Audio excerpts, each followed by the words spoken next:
Hello and welcome to the Rome 2 Divide Et Impera Getae Abridged campaign. Abridged means that we'll only be looking at the most important parts of this campaign and the most action-packed moments. We're going to be playing the campaign fairly normally, but I am going to have a slight challenge run just to make things interesting. I'm going to try and achieve all of the bonus objectives. In the game you have these little chapters where you get money every now and again, and if you do certain bonus objectives that are hidden away, you get extra money. So let's let that be our focus. We'll try and do everything that some developer somewhere thought was an interesting thing to do as this faction. The bonus objectives in this first phase of the campaign are to be trading with two different factions, which is harder than it sounds actually, to build some random building from the religious chain, which is easy, and to be at war with the Scordici, who are a faction off to our west at the moment. We have to do all that before we've conquered 8 provinces, then the game will move into the next chapter and we'll be doing a new set of bonus objectives. Anyway, we're starting at the eastern end of the Danube on the Black Sea coast, and my first act will be to generally take all of my province of Dacia. The fact there's no road heading up to that place on the top right means we need to go clockwise around the province and take them one at a time. So that's the plan starting off. Ended up doing things differently, because while I was putting an army together, the guys up and left of us decided to randomly declare war. So fine, we'll just have to kill them first. I'm guessing this isn't the most efficient way of doing it, but here we are. So I started walking over there with my army. It's not quite done yet, we need a few more units. So I thought I'll go to their border, recruit the units there, and then attack their settlement. However, they actually sent the small army that they had to come and attack me. A curious decision, and the balance bar looks quite bad for them. However, the auto-resolve was saying it would give me 40% casualties. That's not acceptable because we need to go on to fight in their settlement, so we need our troops alive. And I thought, well, I'll manually resolve it then, because we'll probably just get no casualties given that balance bar. However, in the battle, the balance bar is now very even, and it reminded me that Divide Et Impera does do this all the time. The campaign map balance bar assessments are kind of wrong, and the battles can actually be perfectly difficult even when it says it's going to be easy. Doesn't help that our army composition is very weird. We've got mostly slingers. We've only got 3 units of melee infantry, some light axemen who I formed up on the left. I've got this right wing in a hidden position which is all slingers. They didn't remain hidden for long because I had them on fire at will and they started attacking the enemy as they walked past. The plan was to wait and then have them swing out once the fight started to just sling into the enemy's back and take them down. But now all of the enemy army is going for the exposed slingers, and that's an issue, so it's time to rush forwards with these light troops and try to aggro stuff. And to some extent this worked. A few units came over to fight and some others started considering coming over here as well. But the issue is that not all of them have come over here, and that's going to delay our slinging attack quite considerably. We also get to see that Rome 2's fighting animations don't always work. The fighting in Three Kingdoms Total War, which I've been used to recently, is definitely much better. I can say that with certainty looking back. Anyway, here's the big issue. One enemy unit is going for the slingers, and now we have to skirmish away and try to get out of their path, and that's going to really delay our attack on the enemy's main group. And that's a huge issue because the troops we have holding them down aren't very good, and indeed they start to be defeated. One thing we have the enemy don't have is a big unit of heavy melee cavalry in the form of our king here. He can take out the enemy's skirmishers easy and then just be behind enemy lines. But we really need to sort this situation out right here. I've got some of my slingers fighting with the enemy's melee inf, while everyone else tries to just sling the enemy to death as quickly as possible. The slinging attack does do the job, but now we're just far away from the action, and the action isn't necessarily going our way. We've seen multiple units rout, and it's going to be up to my general to just try and rampage through these troops. This actually worked quite well, just on sheer stats we can defeat the enemy with head-on charges. But the other group of slingers I have here was now exposed by the defeat of our melee troops, and they're in trouble as well with the enemy charging into them. So things aren't looking good on the left, but on the right we're sorting it out. I used my Jav-Cav to rear attack some of the enemy's remaining melee troops still in the original fight, and that was surprisingly effective. Those Jav-Cav are quite good in melee, they're a medium cavalry unit. So we started cutting some enemies down, and with the eventual arrival of my Javs and skirmishers to attack the enemy's main melee blob, now we're in business. This is what I wanted to be doing from the beginning. We just have to delay the enemy for a minute or so, and gradually our guys will kill everyone. This is one of the Total War games where the units have health, the models have health, so it takes quite a few mortal looking blows to bring them down, but eventually it starts working. We've taken out everything on our right, and on the left we're doing a pretty good job of just not dying. The slingers can just run away from the enemy's melee units, and that makes them ineffective basically. If they can't catch up to us, we can just run and occasionally sling at them, and that causes routes, especially because we're only fighting trash units. It's not so hard to rout them. Enemy units are routing with a lot of strength left. These guys still in the original fight are taken out by my Cav's antics, which left just one unit still alive. And again, we just run away from it, just don't let them fight us, and eventually the slingers will cause enough casualties to rout, and that's not that many casualties at this early stage in the game. So we pick up a win. We lost something like 500 men, maybe a quarter of our army, but we are in our own territory, so we will replenish after the fight. The enemy army was totally wrecked, with just half a unit left alive. They'll get a new general, so they'll have 1.5 units in a minute, but overall, that's fine. We can see here the first instance of a fun glitch where the change capital button appears over the execute button after battles, making it hard to execute. So fine, we just won't execute them. We can enslave the captives, that'll get rid of them. In our turn, I'm going to move on to finish off this army by killing the half unit and the general that spawns. That means we get a bit of experience. That's really the only point in doing that, because actually I'm just going straight back into our own territory. We've just finished building the military recruitment thing in our home settlement, the first level of it, so we can get some more interesting units, and I'm going to grab a few generic medium spear units now, something that might make our melee line a bit more usable. The next upgrade of the recruitment building unlocks absolutely loads of things to recruit, as you can see, so I'm going to take that, and soon enough we'll have some more interesting things to play with. Once we've grabbed those spearmen and the next turn is here, there's some really good news. Our foes have recruited a general outside of their settlement, so by rushing in to attack them, we don't have to do a siege attack. All the guys in the town come out into a regular field battle. The balance bar says this is good. Once again it is lying. This is in fact a balanced engagement, as we'll soon discover in the real fight. So we start off with just the enemy general in front of us, and the reinforcements are coming in on the south side of the map. I completely forgot about that, so I didn't deploy at all to face their reinforcements and deployed as if they would all be in front of me, and now I'm very rapidly turning, ready to face them. What I wanted to do was set up the slingers roughly along the enemy's path. They're moving towards their general right now. I thought the AI might let me just sling at them and gradually kill them as they went past, and then we'll go back to a pitched battle. It's the sort of thing a Total War AI might do in some circumstances, but in this case, unfortunately, it decided to be good. It did aggro as I started attacking them, and they're just going to fight me right now. So we now need to very rapidly set up some sort of formation. It's going to be a messy affair, since we still have too many slingers compared to our number of melee units, so we'll have lots of exposed slingers on the left. My Jav Cav are going after the enemy general, trying to jab into the back of him since he's a nice heavy unit. Thought that might do some damage, but it didn't really, so we'll see that general again later on. Meanwhile, looks like the fighting is starting.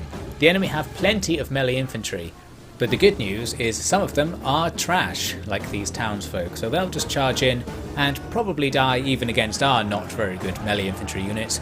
It's things like the Falzman or perhaps their malicious spears that are more on par with us or a threat to us.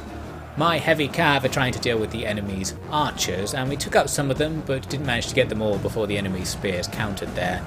Meanwhile, we've got Falzman attacking our axe troops from the front, and it's becoming clear that I've got this all the wrong way around. I'm sending my heavier spear units on an outflanking move around to the right, while the axemen hold the line. If we'd done that the other way round, I think that would have been much more effective, but we set this formation up in a rush. On the left, you can see things are even worse really. With the skirmishers having no protection, enemy cav units are in amongst them and doing damage. Luckily we can point blank range attack them, and those enemy cav units weren't actually that good.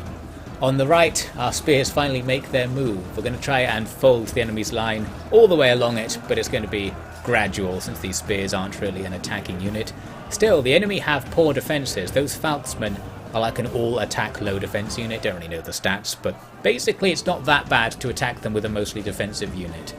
Doing something similar here with a big, not particularly effective charge from our medium spears, perhaps got a couple of kills against the enemy's comparatively heavier looking unit. I generally don't know the stats of enemy units, and I very roughly know the stats of my own. That's the sort of haphazard way I like to play. It's much more about feeling with my command strategy. The enemy's cav have taken out one of my skirmishing units, but they've actually gradually died during the fight, and fighting a second one proves to be too much, and we're able to take them down. So very good work from the slingers, proving that their tiny bit of melee ability is enough to hold their own, which is great since I'm apparently using them as my frontline melee infantry half the time. My Jav Cav have given up on the enemy general, having done basically nothing, and I'm just using them to take out enemies' archers instead. On the front lines, we've got a nice fold going on here, where the enemy are slowly outflanking my troops, but that means they're exposed to being slung and jabbed at, and that's going to inflict massive damage upon them, and as a result the melee fight will now go really well. One of their units did break off here to come and charge my slingers. I'm not going to fall back. I have some of them on skirmish mode and some of them not, because it's nice to block the enemy with one unit of slingers and then another unit can go around to sling from the flank. In theory that's what's happening here, but I've haphazardly set it up, so I've got 3 units standing on top of each other, blocking their own line of sight, and they don't even have line of sight, I think. Here's a better example. 1 unit's just distracting the enemy, and then they got slung from behind. Here's another example going on at the back of the battlefield. 2 units of slingers go around a block of enemy melee infantry, and once you start slinging into the back where there's no shield penalties, especially against a low armor unit, you get killed very quickly, and we're able to wipe out the enemy army in this fashion. We're left with just the enemy general. I can do the same thing to him, although I'm doing it inadvertently here. What I actually wanted to do with him is just run away all the time because he's slow, we don't have to engage him in melee. But because I wasn't paying attention, he ends up flank attacking some of my skirmishers, probably getting a load of kills, but it doesn't matter too much because in comes all the cav at the same time, and while that was a very heavy spear unit, their army's gone, their morale is low, and they do rout with that attack, bringing us ultimate victory. Things went okay in the end. I expected to see more losses among our slingers, but overall they're fine. Most of the losses were on those light axemen, just like in the last battle. We might need to get something a bit more heavy to replace them, but it doesn't matter for now. For now things are very good strategically, because now the garrison in the town is pretty much dead, and we can go in for a quick auto-resolve to finish it off. That means we have won this war, thanks to the enemy's 2 massive and really stupid decisions. They really threw it away. If they'd recruited more units and just sat in their settlement, we would have had to do a very difficult settlement assault. So there we go, that's done. Now it's time to go back to the plan and attack the guys who are now to our south. Clearly, this is destined to be, because at the start of the next turn we learn that their army down there has the plague, meaning they're taking attrition and they have lowered morale in battle. In principle I could sit around and wait for them to die, but it doesn't kill them fast enough. I had to wait 1 turn, since I didn't have the movement to attack now, and at the start of the next turn they hadn't really died that much, so I thought let's do some offensive moves. I moved into their territory and fortified just outside their settlement. What I hoped is that this would tempt them to attack me using the garrison at the same time, and then because I have the fortifications I'd be able to beat their stack and their garrison simultaneously. By the way, there was a little sound effect there, because I actually streamed this, and that sound effect was apparently someone giving me money, but whoever that was, I never found out who it was, how much you gave me, or in fact received any money, so I don't know how that's gone. Anyway, back to business. They did actually come out and attack me, but that doesn't look too good, does it? I think this faction just has generally better units than us, and of course they have us outnumbered here as well. They're deploying some heavy infantry units that we can't match, and overall this looks like a very difficult battle, so even though we do have the fort on our side as planned, I decided against actually fighting it. I thought I'll run away and see what we can do. And this leads to the main enemy army coming over to our territory to just attack us again, so we don't escape. But at least this time the battle we end up with is a bit better. We don't have the fort, but also the enemy's numbers are severely reduced. They still outnumber us, and they probably still outclass us with some of their units, but we can't retreat anymore, so it's time to see what we can do with this situation. Similar to the first battle, I'm doing a strategy where I have the main army positioned in one spot and then slingers hidden in another spot ready to outflank. This time we have something like 6 or maybe even 8 regular melee units, so it's going to be a better affair. We should be able to hold the line a bit longer. I've also recruited more Jav Cav, and at the start of the battle my plan was to just have them hang around on the enemy side of the map and try to get a few enemy units to not engage, just be over there, be an aggro beacon and split the enemy's force up. It didn't really have the intended effect. their army is just walking about mysteriously, not even coming towards us right now, so that's not really helping. The reason is actually because they can't see my army. I'm actually hidden in the open right now for whatever reason. But one enemy unit of cav did aggro onto my Jav cav, so I can bring them back over to be near my army to try and take them out. I attempted to charge their flank with my own heavy cav. This doesn't really work, I'm not quite sure why. The enemy turned into me at the last second and it kind of cancelled my charge, but their charge applied, so we lost a load of guys right away.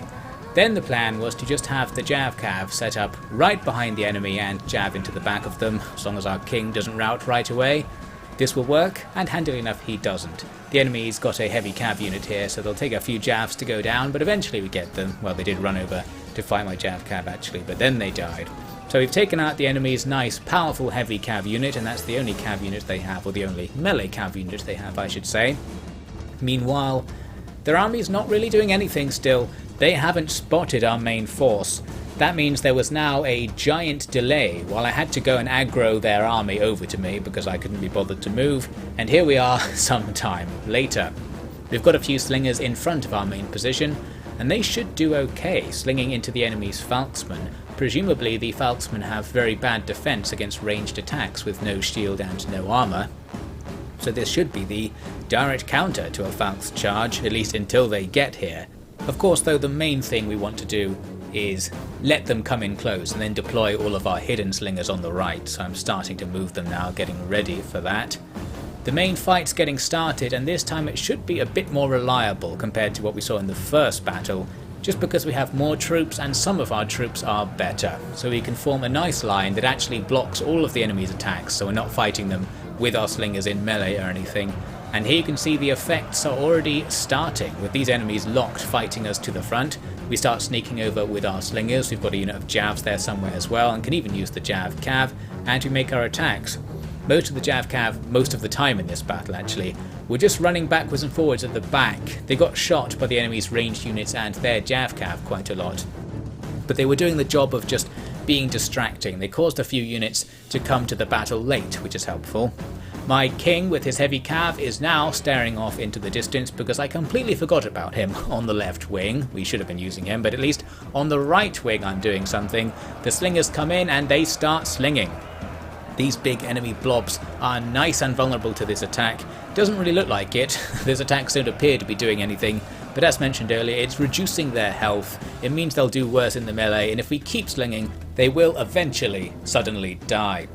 I got my general into the fight after a while. He's got a nice long charge into this enemy flank, but they haven't seen him. It is a relatively heavy spear unit, so this doesn't just wipe them out or something, but it kills a couple of ranks of troops, and that's enough to get rid of them. I guess their morale isn't enough to withstand that shock, so we can start folding the left flank. That general is just going to be cycle charging the whole time, going backwards and forwards.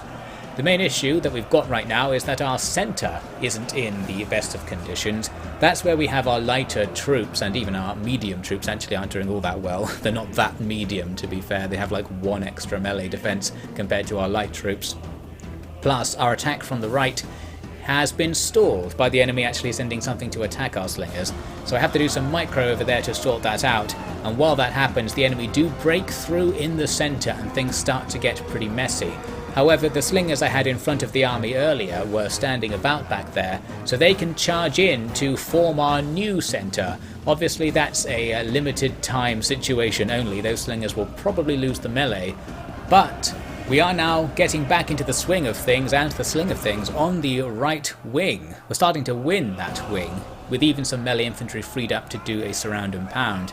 On the left, things aren't going quite so well, but they're still going well in general. The cycle charging has taken out a few units, and the last of the enemy reserves are now deploying there. We had a situation on the centre left that I'm not properly exploiting really. I could have been slinging into the flank of that enemy block to the left. Instead I'm focusing on that one on the centre, where I have worse line of sight. But overall, things are still okay here. Having some slingers delay the enemy while others just sling at them from behind means that not having any melee troops left in the centre hasn't been a massive issue. We've sort of held the enemy in position and we're still killing them. And now, because we won on our right wing, we're folding in, and in particular we're folding in with all of the right wing slingers who can start working their magic on the remaining enemy troops. Plus enemy morale is out the window at this point and the enemy centre starts to rout. This really leaves just the left, and finally the balance bar is starting to swing into our favour. We do another cycle charge and that takes out another unit, and with that we're basically there, just need to sling the survivors there into submission. Eventually that does happen, but that's not the end of the battle because they've got their general and one unit of infantry hanging around in reserve still. Their general is a horse archer unit, so I can just sling at them from a distance, and that in theory is the counter to that. They've got armour and they sometimes have shields, so maybe they have some defence against it, but we kill a load of them. The only thing that could screw us over here is if the enemy decide to attack my slingers in melee. And eventually they did. The AI cottoned onto this and now we're in trouble. The survivors charge in and start just slashing away. Even though they're a horse archer unit, they're still a very heavy unit with armour and probably good melee stats, and we do get taken out quite fast. They've also got that unit of falksmen. I tried charging with my general, picked up a few kills there but didn't finish the unit off. I was hoping they would just rout because we're towards the end of the fight.